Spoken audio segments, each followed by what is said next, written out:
just so you guys can know a little bit about who I am, I have actually had 11 years in production total. I started out doing live audio and video editing for my church, and then I got into photography, and then I was also a camera operator, and I've worked shoulder cam on different music videos and stuff like that as well. So, for 12 years total, I have done production. Now, there's a little bit of my resume so that you guys can see a little bit what I've done. So, the image that is on the far left is actually somewhere I got published.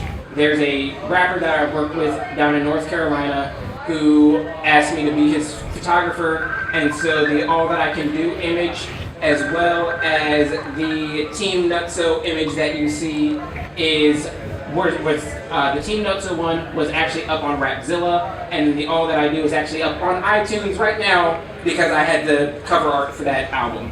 I have done fashion shows, I photographed concerts, so Skillet, Cameo, and then I've done a lot of photography, and my specialty is on location with studio lighting. So the couple of examples down at the bottom, one was a cosplay photo shoot, another was a golf photo shoot. Now, the topics that I'm going to cover are, we're going to talk about gear, we're going to talk about filming and editing your video, as well as posting your video. So, to start off with, gear, we have, for different cameras, we have DSLRs, mirrorless, and then video-only cameras. Then for lighting, you have studio strobes, speed lights, as well as constant lighting. And then you have your different light modifiers, which include soft boxes, umbrellas, gels, and barn doors. So for camera gear, these are all different types of DSLR, and you have your low end to your high end. And so on the lower end, you would have something like the D5100 or the D5300, I think is what Nikon is up to now. And then on the super high end, you have the Nikon D5. Now, all of these cameras will offer you 1080p video, they'll offer you 720p video, so it's all stuff that will suit your needs, but some of them will give you a little bit more. And the higher up you get in the line, the more you'll be able to do. So if you've just started out doing YouTube and you're like using a phone, or you are using like a little GoPro, you should always have steps where you want to move next. Now, if you are a photographer as well as somebody who's trying to do video, I would highly recommend a DSLR because they give you a lot of options to work with.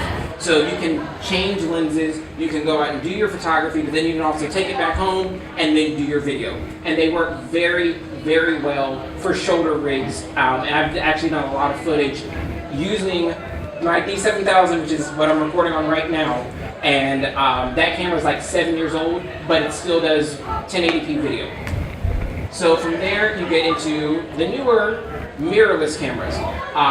Nikon used to have the the 1 series, and with the 1 series, it was a real mirrorless camera. It did video, and for anybody who is looking for a more compact package, mirrorless is the way to go. The Z series is not out yet. Nikon just announced them brand new, and they'll be hitting the market sometime at the end of the year. And then you have consistent video. So if you're only looking to do video, you have these different levels of camcorders. So you have your lower end, which is the Sony on one side, and then like your studio level, I'm making a big budget movie, which is the red on the other side. Now, lighting is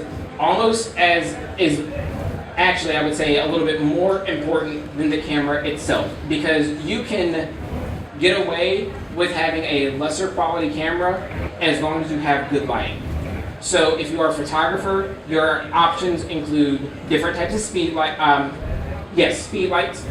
and these are all different brands of off-camera flashlights. The ones on the far left are the ones that I personally own, and they are the SP Studio Pro by Roto. They're a 150 watt flash, and so they will put out the light that I need to in a very compact package. And then on the far side, you have the Einsteins, and with the Einsteins, they are a completely digital monolight. For if you want a more compact package, you have the speed lights, and these mount directly into the hot shoe flash of your camera, and you can get consistent like LED lights that will mount to the top of your camera, as well as your strobes. So depending on what you are looking to do, you can either go speed light or you can go mono light for photography. Now, if you're looking at doing just video, you have 3 different options to choose from. You have halogen, LED, and fluorescent. Personally, when I film, I use the fluorescent lights because they are more economical. They come in a smaller package, but I would like to eventually upgrade to LEDs because they are much cooler when you are working on set. The halogen lights get very hot, especially when you're in fursuit. It gets extremely hot. Now, different types of light modifiers. Depending on your needs, you have soft boxes, umbrellas, and then you have barn doors. With soft boxes, they go directly in front of your light. They do help to diffuse the light so that you don't get harsh shadows, but if you are looking for a more shadowy look, you can always add a honeycomb grid to them and it will increase the shadows. Then with umbrellas, those come in handy because they are quick setup, quick take down, and they come in many, many different shapes and forms. So you have what are known as brolly boxes, which are essentially pop-up soft boxes that act like an umbrella.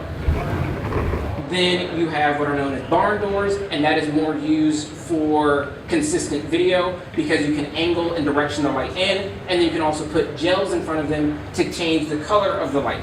So I film on green screen, but for instance, let's say that you had a set at your house that you were filming on and you wanted to change up the colors. Actually, recently I've been watching Matthew Santoro, and with every video, he has a different color light in the background. He's more than likely using an LED strip that has different colors, but you can achieve the same thing with fluorescent lights with gels in front of them in a barn door. Now, microphones. Audio is, like I said earlier, almost as important as good lighting, because if you have good audio and you have good lighting, people will come back to your content, especially if you're doing video. And what you guys can't see is off camera, I actually have my personal microphone that I use when I record to YouTube sitting down here. I have a little lavalier mic right here on my shirt so that I have 2 different types of audio, and then I'm recording into Adobe Audition so that I get a nice clean audio layer that is separate from my camera. Now, you do have different types of microphones for different situations. There are unidirectional mics and omnidirectional mics. Now, like the ones that are up here, these are considered unidirectional mics. So they will capture any sound that is going completely around them. With an omnidirectional mic, which is the one in the middle, which is a shotgun mic, it will only pick up what is directly in front of it. So depending on your needs, you can either go unidirectional, omnidirectional, or lav. Now, you can pick up a lot of these for very inexpensive. Blue makes a very good microphone. If you live near a Guitar Center, PreSonus, which is what I have under here, are very good condenser mics. They are unidirectional, but they do give good highs, good lows, and a nice sound range throughout the entire spectrum. Now, what is recommended when you film? Recommended is a 3-light setup, whether you're doing film or photography, so that you have a main light, a fill light, and then a hair light. Now, with my setup at home, I unfortunately can't do a hair light, but I still run a 3-light setup with yellow lights off to the side and then white lights in the middle, and they act as my light for the one in the middle acts as my light for keying because I do film on green screen. And if you are choosing to use a green screen, you want to make sure that there are absolutely no shadows, or else it'll be a pain in editing. Max out on your camera, you want to max out your settings. So if your camera can do 1080p at 24 frames a second, run that. If you want to do like cool slow motion stuff, if your camera can do like 1080p at 60 frames per second, that will allow you in post to slow down the footage and give you that nice slow motion effect. But the industry standard is usually 1080 at 24 frames per second. And then, like I said, good audio. Another thing that I invested in was a nice soundboard. And so I have my lav microphone and then my condenser microphone running into my soundboard, and then I have that running into my audio box here, which is being digitally sent into Adobe Audition. Now, earlier, before the panel started, somebody was asking me about podcasts. I actually got to semi-do a podcast a couple of weeks ago because I was out of town and I was not in my studio. But I took my microphone and my audio box with me, and in my hotel room, I just ran the audio, and then when I did the video, I had character stills in the front. And if any of you are familiar with like PR Wolf or Cothrix, early Beta Eta Delota, they all use character stills and then they do a voiceover. And that's something that can work for a podcast situation. Now, with editing, you do have several different types of software that you can choose from. There is what I use, which is Adobe Premiere Pro. You have Sony Vegas, and then if you run Mac, Final Cut Pro. Now these are all paid pro level softwares, but with these pro level softwares, they open you up to a whole new world of editing. So you can really plan out your shots and you really know what you can and can't do based on your editing software. Now, each of these is good or bad depending on what suits you. Because personally, I'm not a fan of Sony Vegas. I've edited in Sony Vegas, not a huge fan of it. I've edited in Final Cut Pro. It's very similar to Premiere, but again, I'm not a huge fan because I learned on Adobe Premiere. And so I have the entire Premiere CS package, and so I will film, edit, everything with Adobe.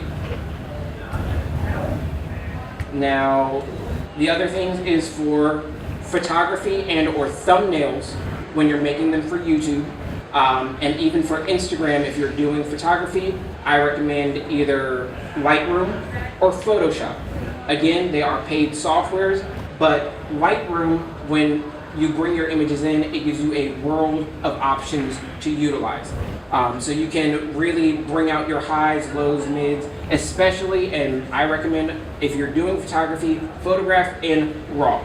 They are huge file formats, but in the end, you can always bring information back that you would not necessarily be able to bring back with a JPEG image. Because if, for instance, there's a term known as blown out, where the whites are too white or the blacks are too dark.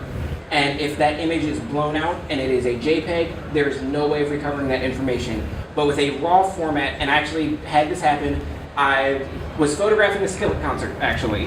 And at the end of the show, they had giant sparklers that went off, and I was not prepared for it. And so I'm shooting away, and I looked at my screen, I was like, I just have a giant white screen in front of me. What can I do with these? And I was like, wait a minute. I photographed in RAW. Brought it into Lightroom, removed the highlights, brightened up the shadows, and I was actually able to get a usable image out of that RAW file. If it was a JPEG, wouldn't have been able to do anything. Now, what is important when you go to post your work is SEO, which is search engine optimization. Now, with search engine optimization, you want to, if you're posting to YouTube or to Instagram, you want to get in the habit of using your hashtags. Your hashtags will be your best friend. One of the ways that I got discovered through Instagram is through the use of my hashtags. And if any of you follow me on Instagram, you will see in every post I have hashtags that I've used. And especially this con, the ones I've been using are Fursonacon, Fursonacon 2018, FSC 2018, Fursuiter, Furry Fandom. And those hashtags will, if somebody is following those hashtags on Instagram, it will put it in front of their face. And that way you get your discoverability up higher and higher and higher. And then before you know it, you could potentially become Instagram famous. Now with YouTube, it is a little bit different. With YouTube, you have your tags. And in your tags, those act the same as your hashtags. Now, with the tags, you have a 500 character limit. And I always recommend use up those 500 characters because you can come up with some really creative stuff. So for instance, on the video that was playing when you guys walked in, it was the 10 talents about the furry fandom. So in the tags, I put 10 talents, top 10 list, furry fandom, furry, my fursuit name, Berry Pie, my channel name, Unusually Unique. And some of these tags have a higher SEO rating. And the reason I know they have a higher SEO rating is because of TubeBuddy and Video IQ. If you are primarily doing YouTube, I highly, highly recommend installing one of these two plugins in your browser. They are completely free to start out with. They do have paid levels, but for instance, with Video IQ, it will show you where you rank in your search engine optimization. So for instance, whenever I put Unusually Unique into my tags, it usually comes up as the #1. So if somebody searches for Unusually Unique, my video will come up first. And then there are some tags that are very high traffic tags. And TubeBuddy and Video IQ will tell you, these are very high traffic tags. The propensity of somebody actually seeing your content is low. And then you can start rearranging it and doing something that's a little bit more obscure. And some of those obscure tags, something that I heard in the FurTubers panel, some of those obscure tags will get you some weird views. And there are people who would come to your video and be like, I was on the baking side of YouTube. How did I end up over here watching a furry? Because they may have tagged, for instance, like baking in their tags. Now, the other thing that you want to focus on when you're posting is what you use for your thumbnail. Now, if you are doing YouTube, your thumbnail can make or break you. I'm part of several different YouTube communities on Facebook. And I got somebody I took a screenshot of what my thumbnails look like, and I was just like, hey, can somebody redline this for me? Can somebody tell me what I can do better? And they came back and they're just like, all of your thumbnails look exactly the same. Even though I can tell that it's a different shirt, a different position, they're all kind of blending together and they all look the same. Try switching it up a bit. And so what I did was I took their advice and I switched it up because I run a kind of a niche channel. I have the furry content, but I also have my goth content.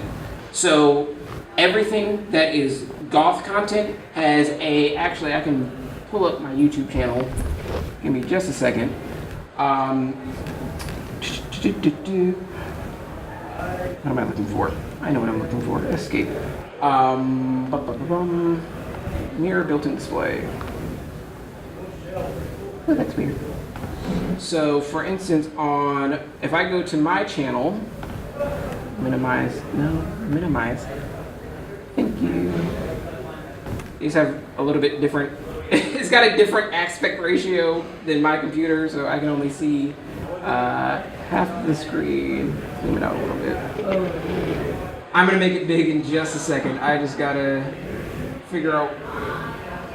Come on, YouTube, don't be this way. You know what?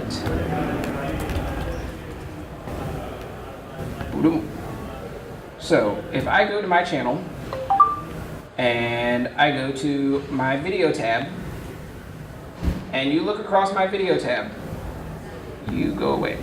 So, all of the furry content has the blue and red backdrop. All of my goth content has the blue and green backdrop. And that way, if somebody is coming for one type of content to my channel, they can know this is exactly what I'm getting before they even click on the video. The only one that kind of toes the line between both is this one right here, and that was the voiceover video that I was talking about, because I was in the video confused. Which direction do I want to take my channel? Do I want to keep it completely goth? Do I want to take it completely furry? And through the comments on that video, I realized, you know what? I'm going to do what makes me happy. And that is the biggest thing. If you are choosing to do YouTube, if you are choosing to post on Instagram, do what makes you happy. Because you will get burned out very quickly if you try to please the crowds. And you see it happen all the time you see a bunch of YouTubers and people on Instagram taking breaks because they're just trying to please the crowd. But if you do what makes you happy, then your audience will see that person is happy. They're having a ball. I like their attitude. I'm gonna come back and check out their content some more just because they can see that you're having a blast. And over time, you'll discover I may have a niche market. So find your niche and stick to it. And as long as it makes you happy, keep doing that. Because at the end of the day, there are always going to be haters. And that is the biggest thing. Like, I was ironically really proud when I got my first hate comment, because I have just recently, I'm about to break 150 subscribers. Tiny channel in comparison to some of these bigger channels, but I got my first hate comment on this video right here. And it was a really, really nasty comment, but I was like, you took the time out of your day to watch my content. You may have left a nasty message, but you know what? I'm gonna kill you with kindness right back. And that also will show your audience that you care about them, that you're not just gonna feed the trolls. So I killed this guy with kindness. I was like, well, thank you very much, but unfortunately what you're saying is incorrect, but I do appreciate you watching my video. And guy never showed back up on my channel again because he wanted to get a rise out of me. He wanted me to get angry. I didn't give him that benefit. Give me just a second. because one of the limits with certain cameras, with DSLRs, there is a recording limit. So that is something I should have mentioned earlier. But with DSLRs, there is a recording limit. And so, for instance, with the Nikon, it's usually a 20-minute limit. And so I'm going to pause it, restart it, and then hop back to it.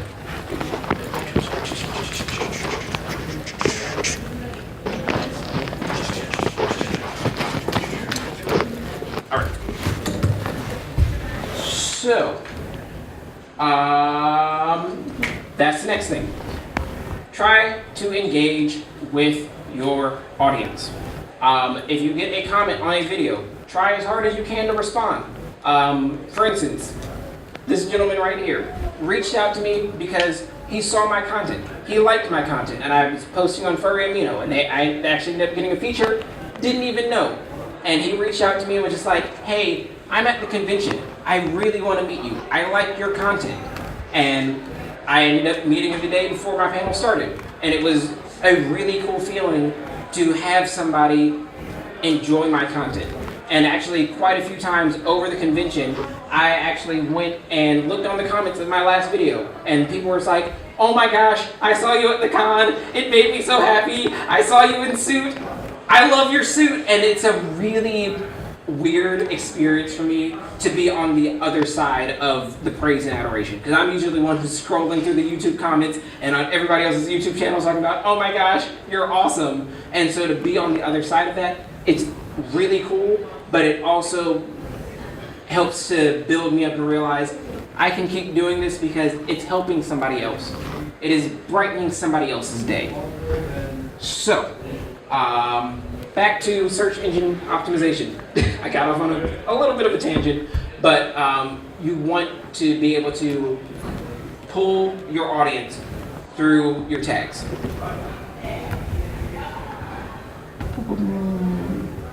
Close. Go away. Window. I need you to switch back to what you were, because that's fine.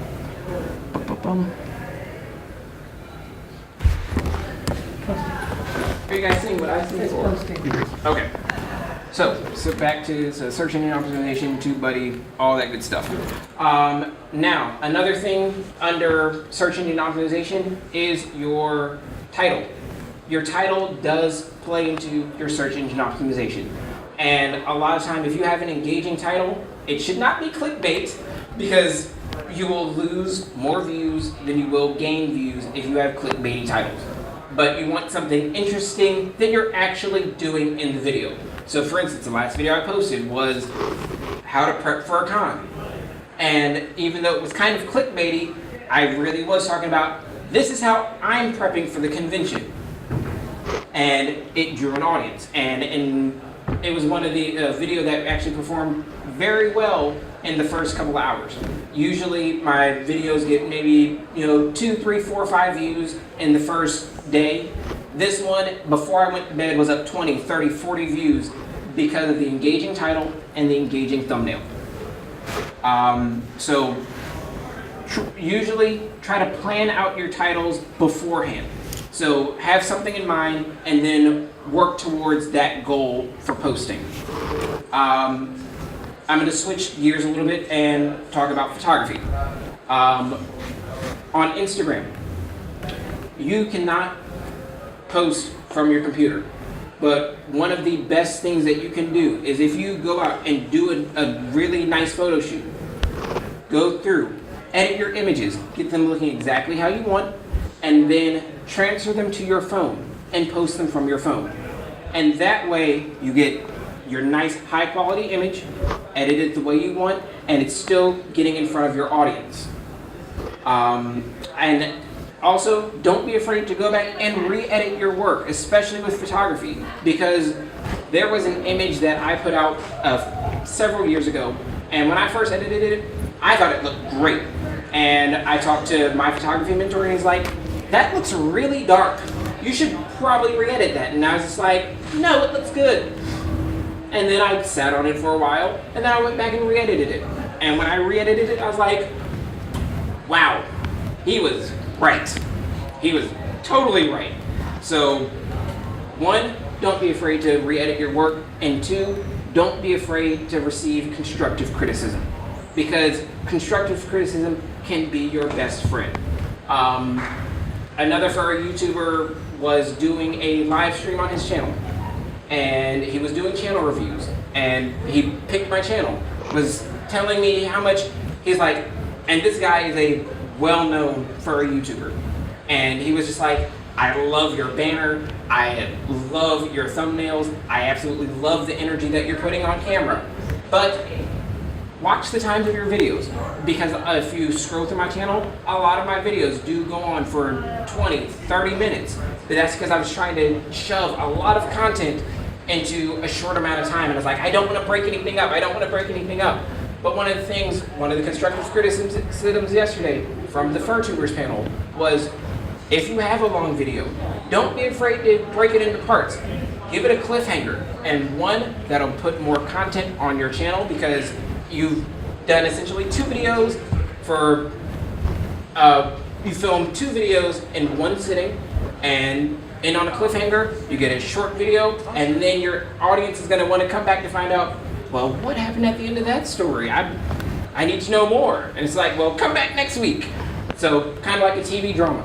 And one of the things that I have noticed is that YouTube is becoming as important as TV. And if you are running a YouTube channel, people will watch you like you are TV. Personally, I barely watch TV. I will literally spend all day watching YouTube. I barely turn on cable. And I have my list of people that I'm subscribed to, and as soon as I get a notification, I'm like, what do you have to say today? Because I enjoy their content. And you can potentially be that for somebody else. So if this is your passion and you are striving for it, set goals for yourself. So for instance, when I started out, I was just like, I want to get into photography. I want to get into videography. And so I set many goals. I started recording on my phone camera, and it was a potato of a camera. It was bad. It was really bad. And I go back and watch some of my old videos. I was like, oh my gosh, I was really dry on camera. I look so awkward. But over time, you build, you grow, you learn. And so then I set the goal. It's like, I want to get my first DSLR. And I want to be able to use that DSLR to take really good photos. Got my first DSLR, it's like, I don't know what all these dials do. I've only used a little point and shoot my whole life. Okay. And then I started just playing around with the camera, and I literally taught myself how to photograph in manual mode. And it was a huge learning curve. But once you learn that, it gets stuck in your brain. And then you push that the step further. start learning about different techniques within photography. So you have like dark field photography, light field photography. You have photography with flash, photography with natural lighting. And if you're doing photography with natural lighting, you can even use reflectors to give you that little boost because you may not be able to afford a flash. So you start learning different techniques to push your stuff to the next level. And then you set a goal. Okay, well I got my DSLR. Well now I want to get flashes. And you slowly start building and adding to your gear list. And then you slowly start upgrading that gear. I'm actually due for a camera upgrade. I've literally used the same DSLR for 7 years now, 7 or 8 years. I have the D7000, they're now to the D7500. I'm still using the 7000, but it still kicks hard because I invested in good glass. I actually hidden behind here.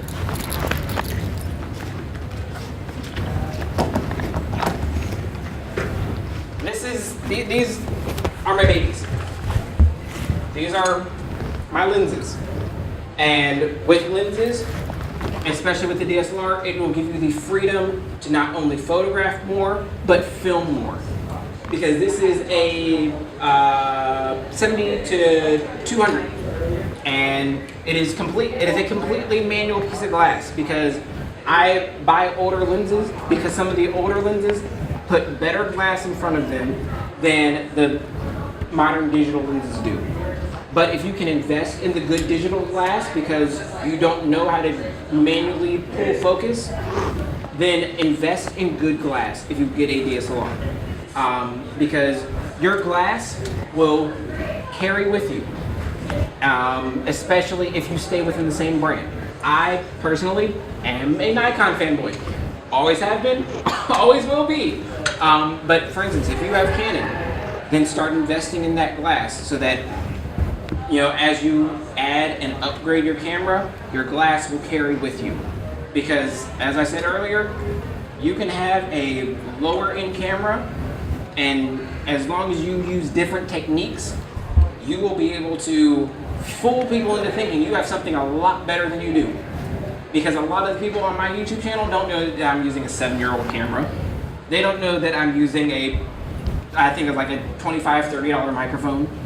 That's all because I have taken these techniques that I learned over time and meshed them together to push my content to the next level.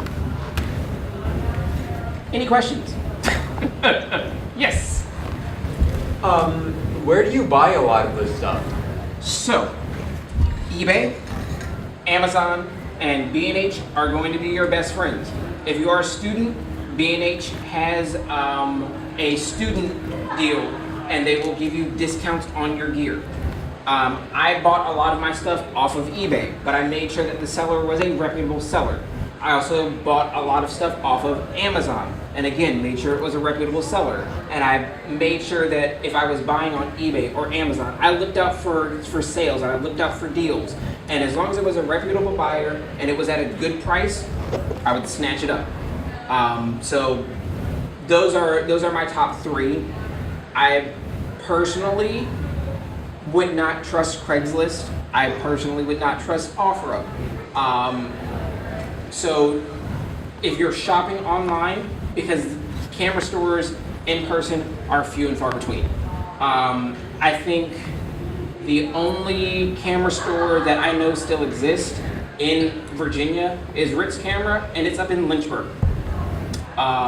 So shopping online, eBay, Amazon, and B&H. Yes? I have a question and suggestion. Yes? My suggestion is maybe you should do an Adobe Premiere tutorial next time. Ooh, that would actually be a really cool panel. And my question is, there's a lot of debate between professionals between analog microphones and USB microphones. Personally, I would take an analog microphone any day of the week, because with an analog microphone like the ones that are here and the ones that I use, and even with a lavalier mic, They are all something that I can plug into an external piece, and if something fails, I have multiple places to check. Well, where could it fail? Could it be in the cable? And if it's in the cable, I can go get it. I can pick up an XLR cable for really inexpensive from somewhere, where if you get a USB microphone, a lot of time that USB is built into the microphone, and if that cable fails, you have to buy a brand new mic. So it's modular, in a sense. In a sense, analog microphones are more modular, and it will, for instance, you can buy different types of adapters. They sell XLR to 1/4 inch. They sell XLR to 1/8 inch. They sell XLR to RCA. They sell RCA to 1/4 inch. They sell so many different adapters for microphones that if you wanted, because I used to, when I first started out, before I thought about using my soundboard and recording my audio separately, I would literally record straight into the audio jack of my camera. And I would jerry rig the microphone that I have underneath here, and I would run the XLR cable to a converter, and then that converter went to a different converter, and it would plug into the headphone jack of my camera. And I would not be able to do that with a USB microphone.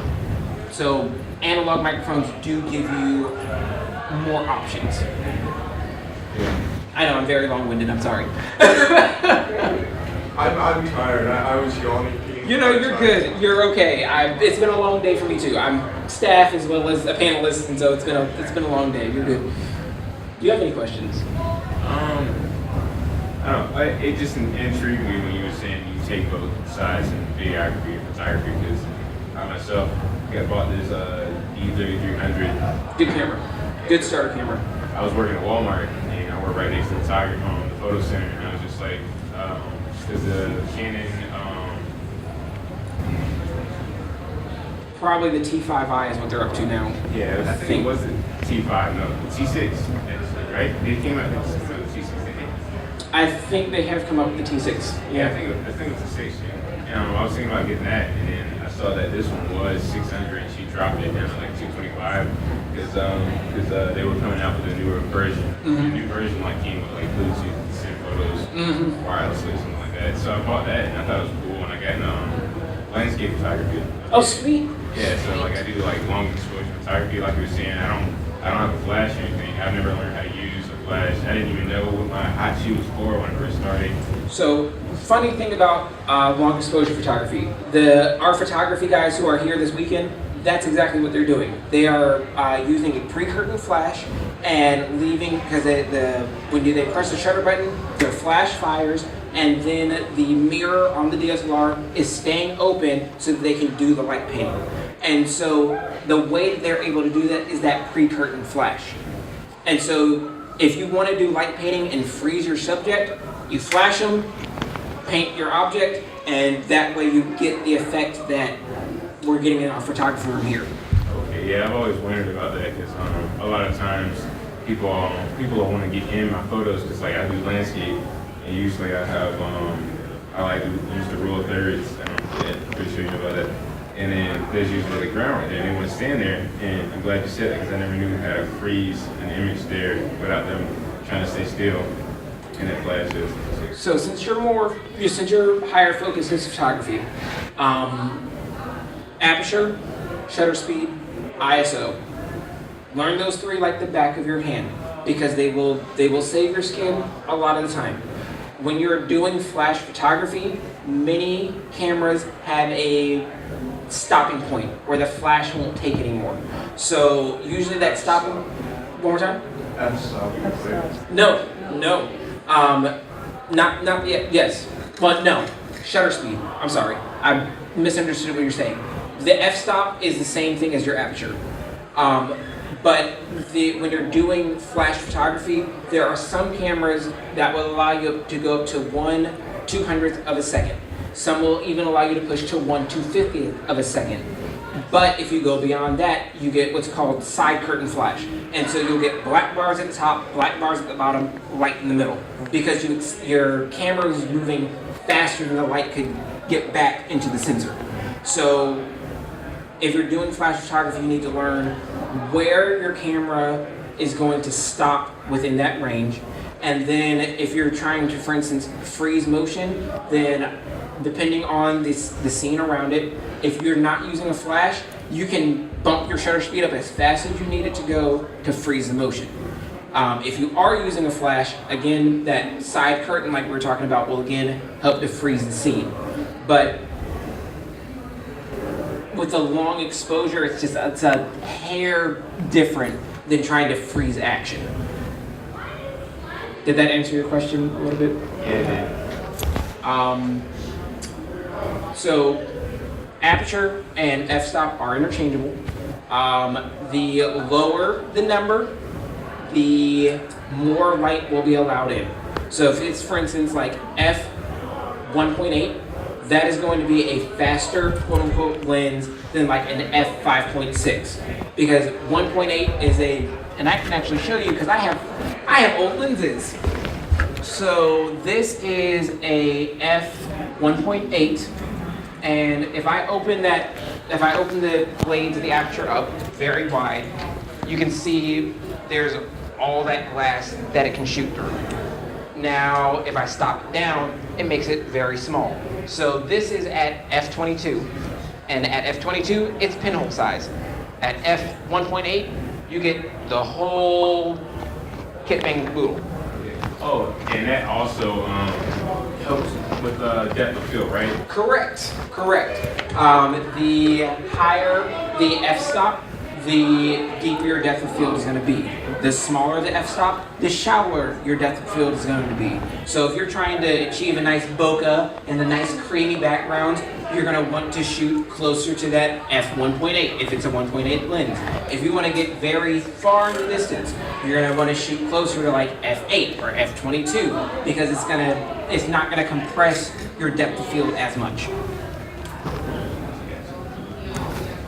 Any other questions? Yes. Maybe this is kind of a basic level question for this more advanced level panel. Go ahead. But You're good. what does DSLR stand for, and how does it differ from the others? So DSLR stands for Digital Single Reflex Lens. With a DSLR, you have a mirror that flaps open and close over your sensor. With a mirrorless camera, it is exposed directly to the sensor. So instead of having a mirror that flaps up and down out of the way, it is just the sensor.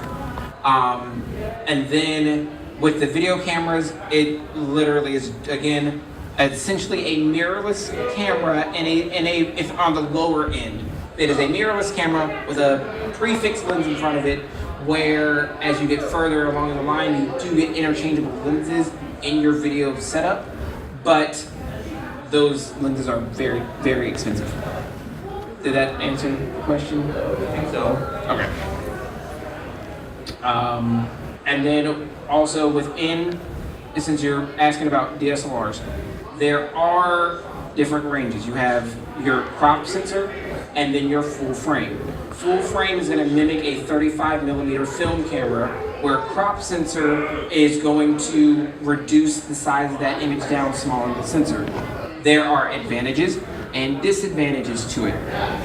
If you can get a full frame camera, invest in a full frame camera. But if you can only afford a crop sensor camera and you have full frame glass like I have, it ends up actually making your lenses longer in the focal range. So for instance, if I put the 70 to 200 in front of my sensor, I can't remember the compression ratio off the top of my head right now, but it actually ends up making it like a 100 to 300 because of that compression ratio.